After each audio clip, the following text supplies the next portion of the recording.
Sebelum menonton, jangan lupa like, subscribe, dan tekan tombol lonceng. Selamat menyaksikan. Halo Sobat Eljon, kembali lagi di Eljon Medical Forum bersama saya Cynthia Karani. Dan tentunya di Eljon Medical Forum ini kita akan membahas seputar dunia kesehatan. Hari ini kita akan membahas berkaitan dengan kesehatan mental, yaitu salah satunya adalah skizofrenia. Nah, apa sih sebetulnya skizofrenia ini? Gejalanya seperti apa? Bagaimana ini bisa mengganggu gitu ya, mengganggu keseharian kita dan lain-lain. Kemudian penyebabnya apa akan kita bahas hari ini bersama Dr. Fazia yang merupakan psikiater, spesialis kedokteran jiwa. Di sini sudah bersama saya. Halo Dr. Fazia. Halo, selamat pagi. Halo dokter, apa kabar dok? Alhamdulillah sehat. Terima kasih sudah diundang hari ini. Sama-sama dokter. Oke dokter, kita akan bahas soal skizofrenia ya dok. Oke. Saya langsung ke pertanyaan pertama saja nih dokter, sebetulnya apa sih skizofrenia ini dok? Ya, baik, terima kasih sebelumnya. Jadi skizofrenia ini merupakan salah satu gangguan jiwa yang ditandai dengan adanya distorsi realita dan juga adanya disorganize atau kekacauan dalam proses berpikir dan juga dalam pembicaraan. Nah, jadi intinya itu gejala yang paling sangat menonjol itu adalah ketidakmampuan menilai realita. Jadi biasanya pada penderita skizofrenia tidak bisa membedakan mana yang nyata dan mana yang tidak nyata. Seperti itu. Jadi itu singkatnya tentang definisi skizofrenia. Jadi dia lebih ke mengganggu pikirannya gitu, apa gimana dok? Ya, jadi dia itu sebenarnya gejalanya ada banyak ya. Salah satunya itu adalah kekacauan dalam proses berpikir, dalam bentuk pikirnya, kemudian dalam isi pikirnya juga. Bentuk pikir itu seperti incoherent ya. Jadi ketika kita ajak bicara, jawabannya tidak sesuai dengan pertanyaan kita. Ketika kita misalnya menanyakan, kamu apa kabar hari ini? Nah, nanti mereka biasanya orang-orang dengan skizofrenia akan menjawab, saya tadi kesini naik bis, lewat jalan mawar, diantar oleh Pak Supir. Nah, kan sebenarnya tidak nyambung. Nah, itu berarti ada kekacauan dari bentuk pikir. Kemudian bisa juga kekacauan dari isi pikir, misalnya seperti meyakini bahwa dirinya dikejar-kejar oleh polisi atau dikejar-kejar oleh agen FBI. Padahal sebenarnya itu tidak sesuai dengan latar belakang kehidupannya. Misalnya dia bukan seorang kriminal atau bukan seorang yang pernah melakukan tindakan kekerasan atau tindakan kriminal, tapi dia meyakini bahwa dirinya dikejar-kejar oleh polisi. Nah, itu salah satu gejala ya dari beberapa gejala skizofrenia lainnya. Berarti ini merupakan gangguan mental, dokter, betul? Ya, jadi gangguan jiwa ya. Skizofrenia ini merupakan salah satu dari gangguan jiwa. Kan gangguan jiwa itu ada banyak ya, ada banyak lainnya seperti penyalahgunaan zat ya. Orang yang adiksi zat itu juga sebenarnya masuk dalam gangguan jiwa. Kemudian depresi, cemas ya, gangguan suasana perasaan seperti bipolar itu juga masuk dalam gangguan jiwa. Jadi sebenarnya skizofrenia ini adalah salah satu dari gangguan jiwa. Gangguan jiwa berat sebenarnya ya, skizofrenia ini sudah termasuk dalam gangguan jiwa berat. Karena itu kenapa? Karena itu tadi penderitanya tidak bisa membedakan mana yang nyata, mana yang tidak, sehingga kita mengatakan memasukkan dalam gangguan jiwa berat. Untuk gejalanya ada apa saja dok, skizofrenia ini? Ya, jadi gejalanya itu ada beberapa ya. Yang pertama itu adalah gangguan dalam pikiran, gangguan dalam bentuk pikir dan isi pikir. Jadi bentuk pikir ini contohnya seperti incoherent yang tadi saya sampaikan, bahwa ketika kita menanyakan satu pertanyaan, jawabannya tidak sesuai dengan pertanyaan kita. Kemudian juga ada yang namanya circumstantial. Jadi ketika kita menanyakan suatu pertanyaan, biasanya orang dengan skizofrenia akan berputar-putar dulu, baru nanti sampai ke jawaban dari pertanyaan kita tadi. Misalnya kita seperti contohnya kita bertanya apa kabar, kemudian nanti dia menjawab, saya tadi kesini naik bis, sebelum saya kesini saya sarapan pagi pakai roti, saya naik ke rumah sakit naik bis lewat jalan mawar diantar oleh Pak Supir. Oh iya dok, kabar saya baik. Nah, jadi dia berputar-putar dulu, tapi nanti akan sampai ke jawaban yang dari pertanyaan kita. Nah, itu sirkumstansial. Nah, kalau misalnya tangensial itu kebalikannya, berputar-putar, jawabannya tidak sesuai dan tidak akan menjawab pertanyaan kita. Ya, jadi kalau kita bertanya apa kabar, ya dia berputar-putar, tapi dia tidak akan menjawab kabar saya baik, tidak. Nah, itu bedanya. Itu salah satu dari beberapa contoh ya, karena sebenarnya bentuk pikir ini ada beberapa banyak. Nah, ini saya memberikan beberapa contoh saja. Incoherent, circumstantial, sama tangensial. Kemudian ada isi pikir. Nah, isi pikir ini adalah contohnya seperti miskin ide, jadi kurangnya ide-ide dalam melakukan satu hal, kurang inisiatif seperti itu, pasif. Kemudian ada juga yang paling sering muncul itu adalah waham. Nah, waham ini adalah keyakinan yang salah, yang tidak sesuai dengan latar belakang pendidikan, tidak sesuai dengan intelijensia, dan tidak sesuai dengan latar belakang budayanya. Dan juga tidak bisa dipatahkan. Nah, apa sih contohnya waham? Nah, contohnya itu adalah misalnya orang dengan skizofrenia meyakini bahwa saya ini adalah Tuhan, saya ini adalah titisan Tuhan, saya ini adalah nabi, saya ini adalah presiden, padahal tidak sesuai dengan latar belakang pendidikannya. Mungkin dia hanya lulusan SD atau bahkan tidak sekolah, kan tidak mungkin presiden, dan juga tidak sesuai dengan latar belakang budaya. Dan ketika kita patahkan, kamu bukan presiden, kamu bukan nabi, itu tidak bisa dipatahkan. Nah, itu yang disebut dengan waham, jadi gangguan dalam isi pikirnya. Nah, itu yang pertama adalah gangguan pikiran. Nah, ada yang kedua adalah gangguan persepsi. Gangguan persepsi ini seperti halusinasi. Jadi gangguan persepsi ini melibatkan panca indera kita, ya 5 panca indera kita. Jadi melibatkan penglihatan, pendengaran, penciuman, perabaan, dan rasa, yang pengecapan. Nah, gangguan persepsi ini harus melibatkan panca indera. Jadi adanya persepsi yang salah ya dari panca indera kita. Nah, selain halusinasi juga ada ilusi. Nah, ilusi ini kan persepsi yang salah, dan namun ada stimuli eksternalnya. Bedanya sama halusinasi, tidak ada stimuli eksternal. Ya, jadi misalnya dia halusinasi pendengaran, mendengar ada suara-suara yang mengancam dirinya atau suara-suara yang menyuruh dia melakukan suatu tindakan kekerasan seperti itu kan tidak ada stimuli eksternal. Kalau ilusi itu ada stimuli eksternal. Seperti apa? Misalnya ada lemari di depan kita, kemudian orang dengan skizofrenia mengatakan itu ada kucing di depan saya, atau itu ada ular di depan saya. Padahal sebenarnya bukan ular atau bukan kucing, tapi suatu benda yang ada di depannya. Jadi dia salah mempersepsikan benda yang ada di depannya. Itu adalah ilusi. Nah, itu masuk dalam gangguan persepsi. Ya. Kemudian yang ketiga itu ada gangguan emosi. Gangguan emosi ini seperti agitasi, yang marah-marah, kemudian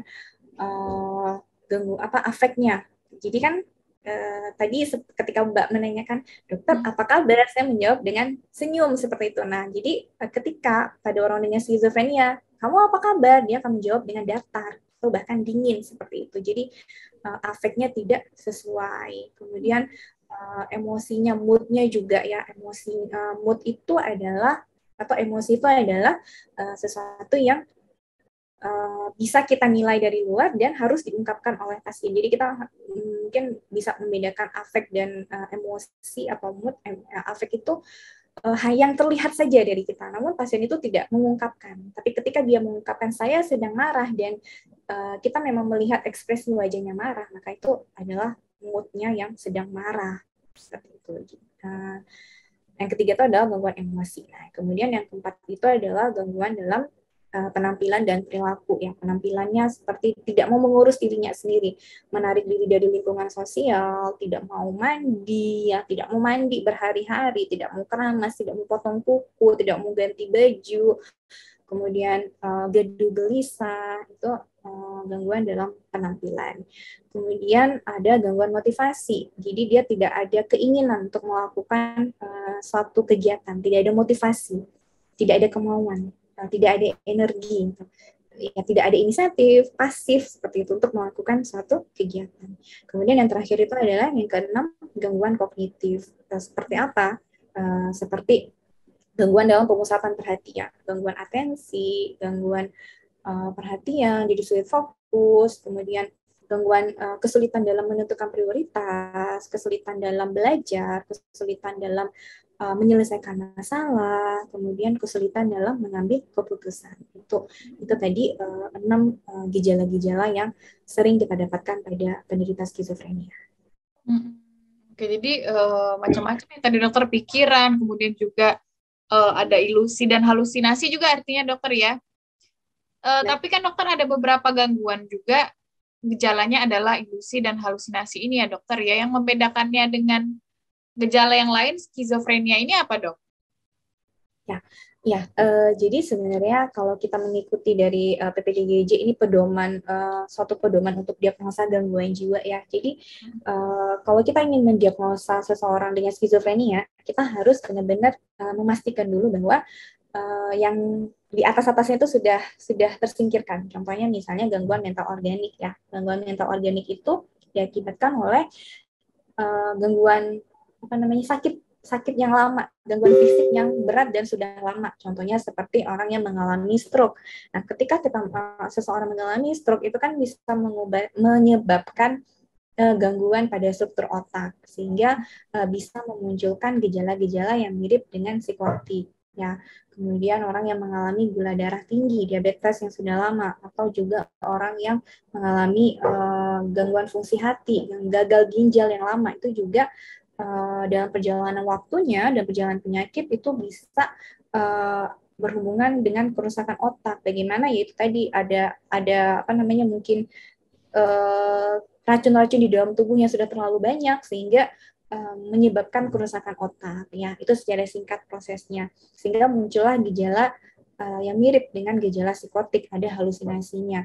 Kemudian juga penyalahgunaan zat, orang-orang yang mengkonsumsi zat-zat seperti ganja, stimulan ya, heroin seperti itu juga bisa memunculkan gejala-gejala psikotik, sehingga orang yang mengalami depresi itu juga bisa muncul gejala psikotik, sehingga ada kita mendiagnosanya dengan gangguan penyalahgunaan zat akibat marijuana misalnya atau akibat ganja dengan gejala psikotik.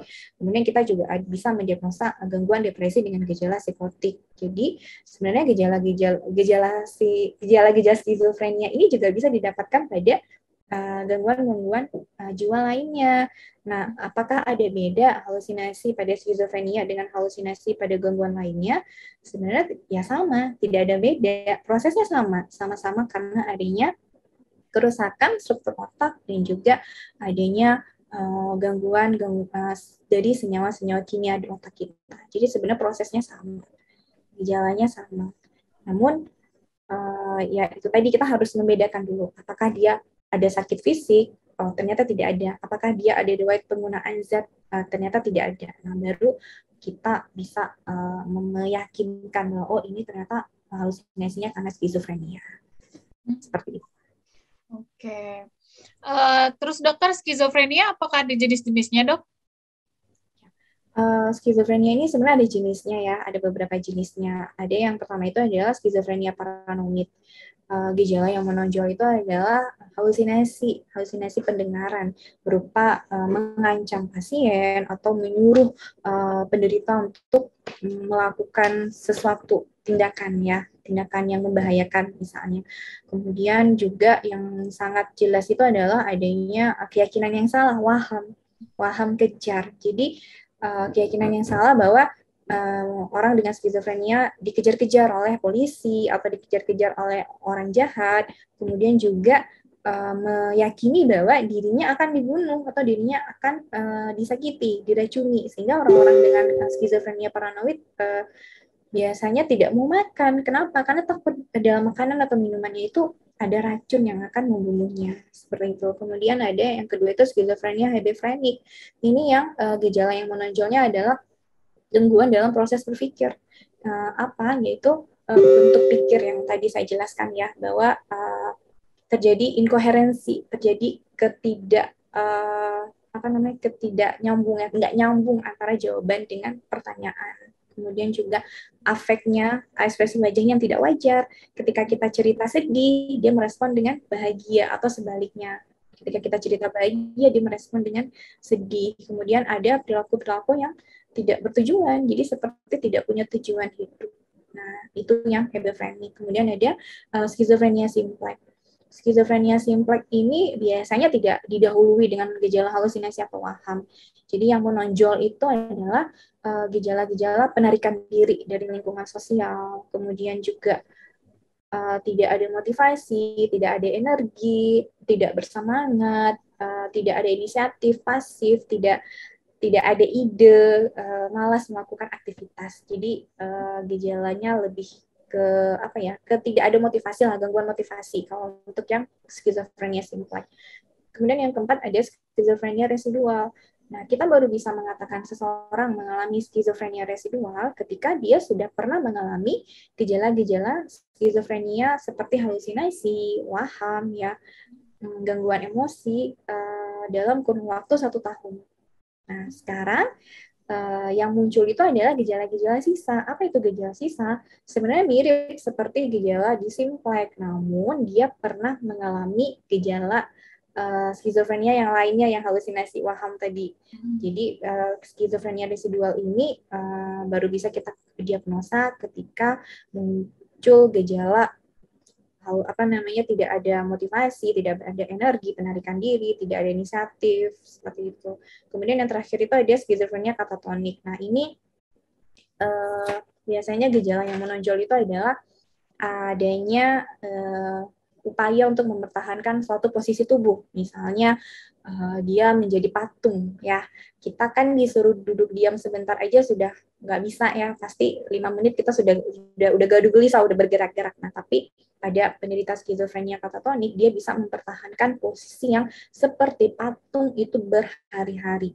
Nah, kemudian ada yang namanya fleksibilitas area, yaitu mempertahankan anggota tubuh dalam posisi yang ditentukan oleh eksternal, oleh orang lain. Misalnya nih, kita mencoba menggerakkan posisi tubuh mereka miring ke kiri, maka mereka akan mempertahankan posisi tubuh tersebut dalam beberapa jam atau dalam beberapa hari. Ya udah, kita gerakin dia ke kiri, ya udah dia akan ke kiri terus. Atau kita gerakin dia ke kanan, dia akan ke kanan terus. Kemudian juga ada command automatism. Jadi kayak otomatis ngikutin perintah tanpa memahami itu perintahnya apa, bagaimana, tujuannya apa, dia nggak paham, ya udah ngikut aja, seperti itu. Kemudian juga gejala dari skizofrenia katatonik adanya pengulangan kata-kata, ya, atau kita menyebutnya verbigerasi, pengulangan kata-kata atau kalimat. Jadi itu tadi beberapa jenis skizofrenia. Oke, jadi macam-macam ya dokter ya. Ya. Jenisnya, kemudian gejala-gejalanya juga. Nah, penyebabnya dokter, apa yang menyebabkan orang bisa menderita skizofrenia, dok? Ya, jadi sebenarnya penyebabnya ini bisa kita bagi dua, ya. Ada nature sama nurture, ya. Nature itu apa? Bisa keturunan sebenarnya, genetika. Jadi pada penderita skizofrenia itu didapatkan adanya gangguan senyawa-senyawa kimia di otak. Jadi sebenarnya di otak kita ini ada senyawa kimia apa saja yang paling ada seperti dopamin, ya, dengan fungsinya masing-masing. Ada dopamin, ada serotonin, ada norepinefrin, ya. Nah, pada orang-orang dengan skizofrenia dopaminnya meningkat sehingga muncullah keluhan halusinasi, waham itu tadi, ya. Nah, jadi salah satu penyebabnya adalah abnormalitas dari senyawa kimia di otak. Kemudian juga adanya synaptogenesis atau pembentukan sel-sel saraf yang tidak baik, seperti itu. Jadi akhirnya bisa muncul keluhan-keluhan, gejala-gejala psikotik. Kemudian mengalami kerentanan stres. Nah, kenapa bisa seseorang lebih rentan, misalnya si A lebih rentan mengalami stres daripada si B, padahal masalahnya sama. Kenapa? Bisa jadi karena si A ini ada bakat, ada keturunan, bilanglah misalnya neneknya atau ayahnya atau bibinya yang mengalami gangguan jiwa, sehingga si A ini lebih beresiko untuk mengalami gangguan jiwa dan lebih rentan ketika ada stresor, ada masalah seperti itu dibandingkan si B yang tidak ada kerentanan, tidak ada riwayat genetika, sehingga ketika ada masalah dia lebih adaptif menghadapi masalah tersebut. Itu yang nature ya, jadi alami, bawaan. Kemudian ada nurture. Nurture itu kan yang kita dapat dari lingkungan sekitar kita. Contohnya apa? Misalnya riwayat bullying, ya, kemudian child abuse, ya, ketika kecil mungkin mendapat perlakuan baik itu physical abuse, verbal abuse atau emotional abuse atau sexual abuse, kemudian ada pengalaman trauma, kemudian juga masalah dalam kehamilan itu juga bisa menyebabkan mengalami skizofrenia. Kemudian juga mungkin ketika dewasa atau dalam tubuh kembangnya dia mengalami sakit, infeksi ya, virusnya mungkin dari infeksi tersebut menyerang otaknya sehingga mengubah fungsi otaknya. Jadi itu penyebab skizofrenia, ada nature dan nurture. Berarti dokter, tumbuh kembang saat kehamilan itu berpengaruh juga ya dokter ya terhadap skizofrenia nanti? Ya, benar sekali, sangat berpengaruh ya. Jadi ketika trimester awal itu kan benar-benar itu terjadi pembentukan otak, pembentukan organ-organ tubuh kita, sehingga sangat perlu diperhatikan kondisi kehamilan di trimester awal.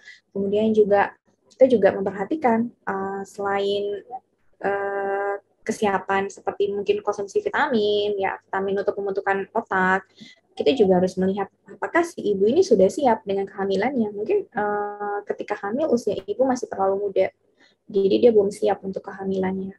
Atau ini bukan bayi yang diinginkan, ya bisa jadi mungkin bayi yang dari luar nikah atau sudah mempunyai beberapa anak, ternyata hamil lagi, atau mungkin jarak dari anak pertama sama yang kedua terlalu dekat dan si ibu belum siap. Jadi seperti neglect. Jadi dari kandungan itu sudah di-neglect. Padahal kan sebenarnya dari kandungan itu kita sudah harus menerima janin tersebut. Jadi mungkin ya itu tadi tidak kekurangan vitamin dalam trimester awal, kemudian ketidaksiapan si ibu dalam menerima kehamilannya, dan kehamilan yang tidak diinginkan atau di-neglect itu bisa menjadi penyebab seseorang mengalami gangguan jiwa ke depan. Oke. Kalau misalnya kaitannya dengan pola asuh itu katanya ada juga pengaruhnya, benar apa enggak dok? Ya, benar. Itu seperti yang tadi saya sebutkan ya, yang nurture itu child abuse-nya, bahwa pola asuh yang salah atau pola asuh yang terlalu keras, maltreatment ketika anak masih kecil itu bisa menjadi salah satu penyebab gangguan jiwa. Jadi sebenarnya child abuse, pola asuh yang salah itu bukan hanya ke skizofrenia, tapi bisa juga ke gangguan jiwa yang lain, bisa seperti depresi, cemas. Jadi sebenarnya ada kaitannya. Jadi kita harus memperhatikan mulai dari dalam kandungan, ketika masa tumbuh kembang anak dan dewasa itu benar-benar harus kita perhatikan. Oke, baik. Luar biasa sekali tadi saya sudah menyimak ya dokter ya soal skizofrenia, tapi kita lanjutkan lagi nanti di segmen selanjutnya ya dok. Oke. Nah, sahabat Eljon, itu dia ya, tadi kita sudah tahu apa itu skizofrenia, kemudian juga gejala, penyebabnya juga sudah kita ketahui, bahkan beberapa jenis dari skizofrenia. Nah, nanti akan kita bahas sebetulnya bagaimana pengobatannya, mengatasinya, dan lain-lain, tetap di Eljon Medical Forum.